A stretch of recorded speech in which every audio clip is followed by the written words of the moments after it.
Triathlon is an expensive sport. Swimming, running, and biking, these all require specific equipment. On top of that, race entry fees, training, and travel expenses add up. So if you and your family are eager to do a triathlon race without spending so much, you've come to the right channel. Welcome to Triathlon Global Insights, the motivation channel for all triathletes. Don't forget to like and subscribe to our channel and press the bell icon to stay updated with what's happening in the triathlon world. We keep you updated about triathlon news, incredible races, training tips, and information about pro athletes.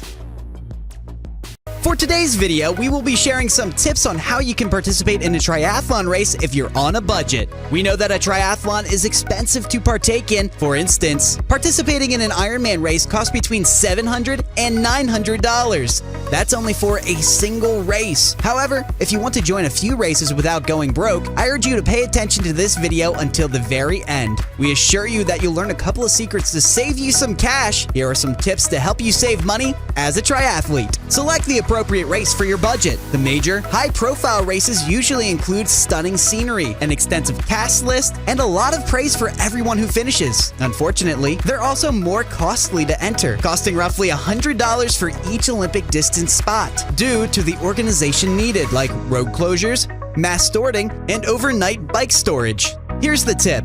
Go for a small-scale local event if you're a first-timer. Find low-key, fun, and friendly races like the Upton Tri. 2. Selecting an excellent but affordable bike. Of course, the bike is the main attraction here, but who knew bicycles were so costly? If you're a beginner, start with a good but affordable bike. This is because you never know if a sport is for you. As a result, you don't want to spend a fortune on something you'll only use for one season. Our most excellent recommendation to newcomers is to locate a buddy who will lend you their bike for training and competition. If you adore it, that's fantastic. Then you may purchase a bike for your upcoming race. If that's not possible, avoid bike stores and get a generic road bike directly from Amazon, i.e., not a triathlon or racing bike. Road bikes are hundreds, if not thousands of dollars less expensive than racing bikes. On the other hand, they will not go as quickly and are heavier, making them somewhat more difficult to move into and out of your transition area. However, if you are not a world-class triathlete, you are likely just interested in finishing the race, not winning it, and a road bike will suffice. It's suitable for training if you're just starting out. Think outside the box if you don't want to purchase a new bike.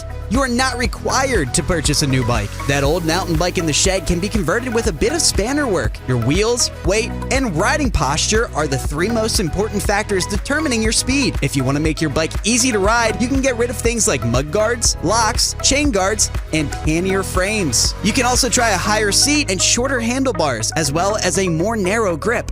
4. Swimming. Swimming is more than simply putting on a pair of goggles, and you don't need thousands of dollars to win. The wetsuit is the most expensive item here. Remember that swimming is generally always first, so you'll be up at 6 or 7 a.m. and freezing. Depending on the location and time of year, the sun may not even be up for your swim. One practice swim in the elements should persuade you of the need to wear a wetsuit. That is, unless you're in a tropical location. And if that's the case, kudos to you. You just saved some money. A good suit should cost between $50 to $60. Now, what about goggles? Well, they're essential, so you don't want to skip them. Also, you'll be swimming blind if you don't have goggles with a good seal. It's difficult enough to see what's going on when swimming with many people, so you'll need a nice, dependable pair, which should cost between $10 and $15. After all, most triathlons provide a bright fluorescent swim cap in your swag bag that you should wear on race day so the lifeguards can see the swimmers. A hat may be purchased for $6 to $10, but occasionally goggle sets with a cap are available, which we believe is the best option. Become a member of an online triathlon community. A login to a triathlon website like TriTalk, We Are Triathlon, or Try247 for a fraction of your monthly internet charge may open up a world of free training and racing advice, evaluations of gear and events, local training partners, and even car sharing trips to and from races. Plus, you'll have a community full of like-minded people. You can even join a triathlon club. A monthly fee of up to $70 may be paid for a tailored training program from a coach. Join your local club instead of free instruction from a British triathlon certified coach. In addition, Club members often get discounts at local pools and triathlon retailers and reduced entrance costs. Think outside the box for your training. You may spend more money on triathlon training equipment, but a little creativity goes a long way rather than spending money on a pool kick, spending money on a pool kick float and pool buoy. Another option is to use an inflatable bag from inside a wine box. If cleated cycling shoes and clip-in pedals, about $270, are too costly, fit plastic toe clips to your current pedals and ride in your running shoes. You'll also save time in transition. Finally, if a sat-nav device like a Garmin is out of your budget, use free web tools such as Gmap Pedometer to organize and evaluate your training runs and rides. Invest in what is only essential to you. A small amount of money may sometimes make a tremendous difference in how much time you have. A pair of elastic laces for your sneakers, about $7, may save you as much time in transition as an aerodynamic helmet for your bike phase, about $163. When everyone else can't locate their bike in the madness of transition, a strip of colorful ribbon attached to your bike frame can help you discover yours at 25p for 30 seconds off your overall time. Take care of your dietary requirements. Drinks and bars that are isotonic and recovery don't come cheap, but you can produce suitable replacements for a fraction of the cost. For example,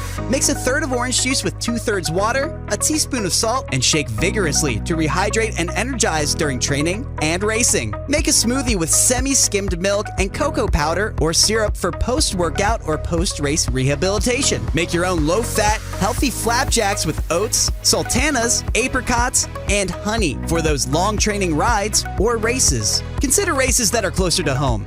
The closer, the better for your budget. Save yourself some travel fees, such as plane or train fees. That said, you should race closer to home. Search for bargains. If you're looking for safety gear and equipment, it's best to take advantage of online marketplaces such as eBay and Facebook Marketplace to get good but affordable deals. Finally, keep an eye out for older running shoes. The latest models are the same as the older versions, and you don't need the newest running shoes since they are sometimes just as good as the old, more inexpensive version.